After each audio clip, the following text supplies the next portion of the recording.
হ্যাঁ, বিসমিল্লাহ। চলুন বন্ধুরা, সবাই চলে আসুন আমার শখ বাগানে।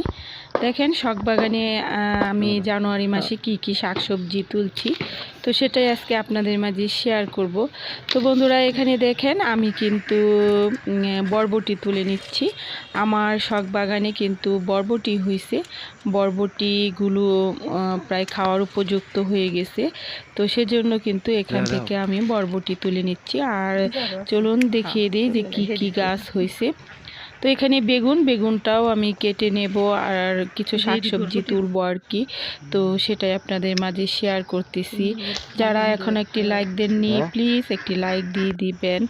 আর এরকম সুন্দর কৃষিভিত্তিক শখ বাগানের ভিডিও যদি পেতে চান তাহলে অবশ্যই আমার পাশে থাকবেন এবং পাশে থাকা বেল আইকনটি প্রেস করে দিবেন। এতে করে আমি এরকম সুন্দর নতুন নতুন ভিডিও আপলোড করলেই পৌঁছে যাবে আপনাদের কাছে।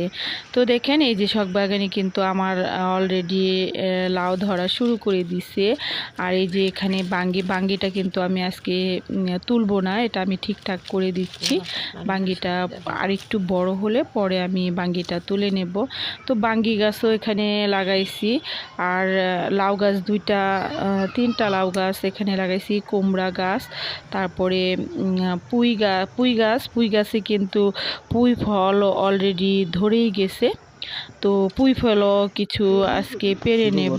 তো দেখেন অনেক সুন্দর কিন্তু এই যে বরবটি হয়েছে। আপনার ইচ্ছে করলে কিন্তু শখ বাগানে এভাবে কিন্তু সহজে গাছ, ফুল গাছ, তারপর শাকসবজি লাগাতে পারেন। আর শাকসবজি বাগানে কেন আমরা ফুল গাছ লাগাবো সেটাই বলছি। এতে করে কিন্তু প্রজাপতি আসবে এবং সহজেই কিন্তু পরাগায়ন লাভ করবে।